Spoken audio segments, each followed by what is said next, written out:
Hi again. This is video 2 of the MLA Formatting a Created Work series, I suppose.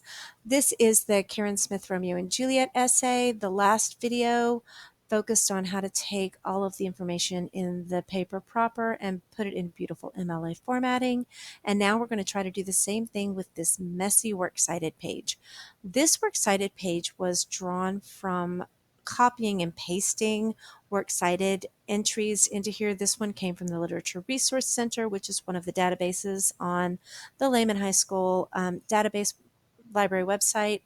And this one was from bibme.org. I think this was from bibme.org as well. So you can tell that whenever you copy and paste into a document in Google Docs, it does highlight for you. Sometimes the highlighting is really faint and it's hard to see, but teachers will know that you copied and pasted. So I'm going to show you how to remove the highlighting and the formatting. So you're welcome. The first thing that you want to do is make sure that you don't have any hyperlinks. The MLA 8 wants the URL if you can put it in there, but it does not want a hyperlink. It likes it to be like this, HTTP, like that. So what we want to do is click on this and remove that hyperlink to fix that.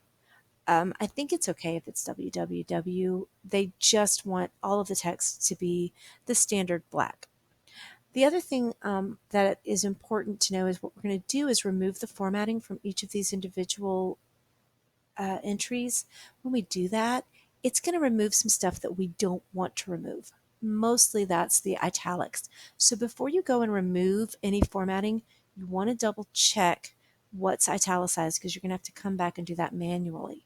So we're going to just highlight this and note that Romeo and Juliet is italicized. There's two ways to clear formatting. You can either right click and go down to clear formatting, or you can go up to the format menu and clear formatting, or you can hit, what is that, control slash, I don't know, that one scares me. You have to figure that out. Okay, so Romeo and Juliet here was supposed to be italicized. I highlight it. I can either come up here and hit italics, or I can do control I on my keyboard shortcuts. You can see it did remove the Times New Roman font, but it's going to do that to all of them. So we're just going to wait to the end and come back and fix that.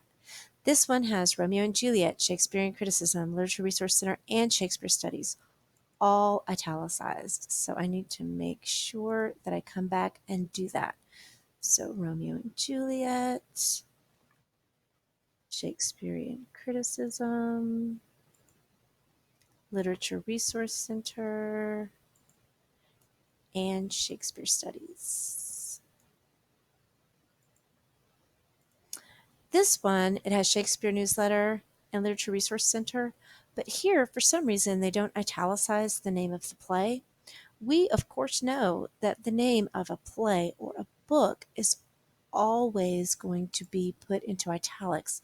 So we're going to correct that by making sure that we put the name of the play into italics, as well as the name of this website and Literature Resource Center.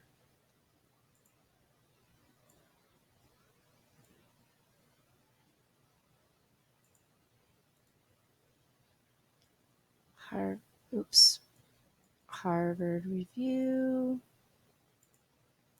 Literature Resource Center, and then the last one. And this essay only required 5 sources, so we're almost done, which is good.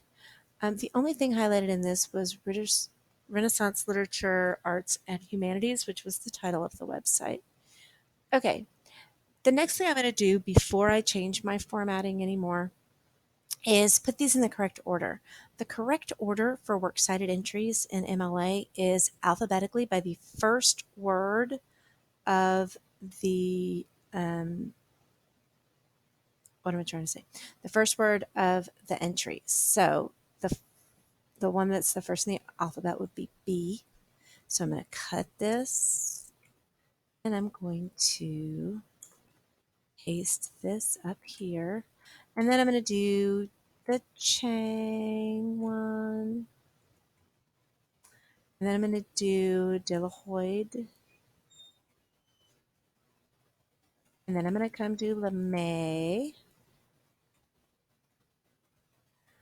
And then last but not least, I'm going to delete until Shakespeare's right there.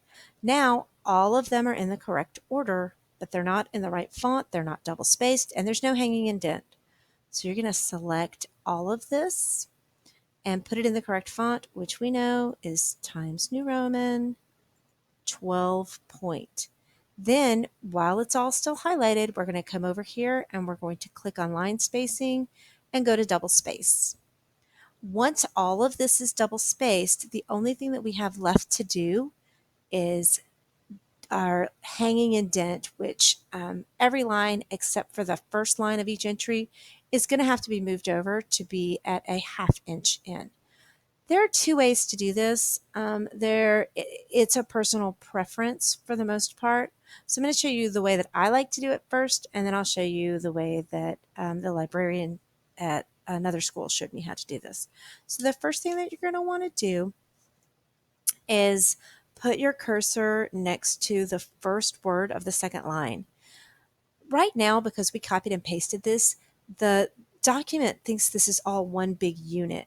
So if I come here and I hit the tab key to try to move over to this perfect 1/2 inch, it's actually going to move the top line because it thinks that it's all one unit. And I'm going to show you what that looks like.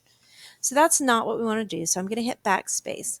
So what we need to do is tell the document that these are two separate lines. So to do that, you're going to hit the enter key.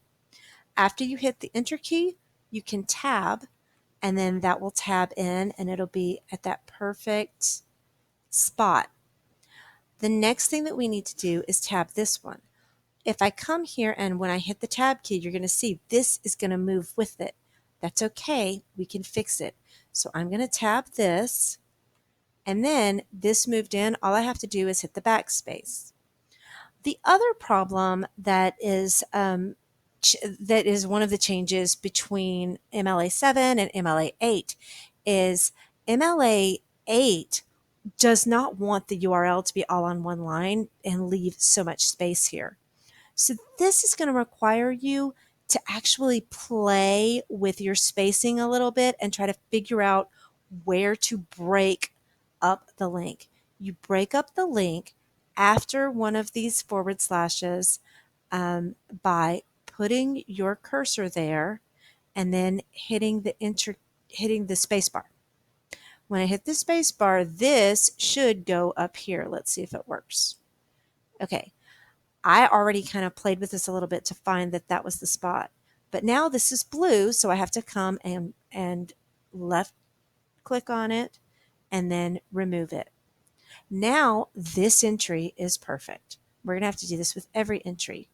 Remember, I told you there was another way to do this. I'm not a fan of this way, but I will show it to you. Okay, so to do it this way, you want to take everything that's not on the first line and highlight it all the way to the period at the end. And then using these, the pullovers in the taskbar, the arrows up here, you can actually pull the bottom arrow over here. I have not been able to figure out a way to pull them separately. So I pull them both together and it's going to move everything, but that's okay. I figured out how to fix it.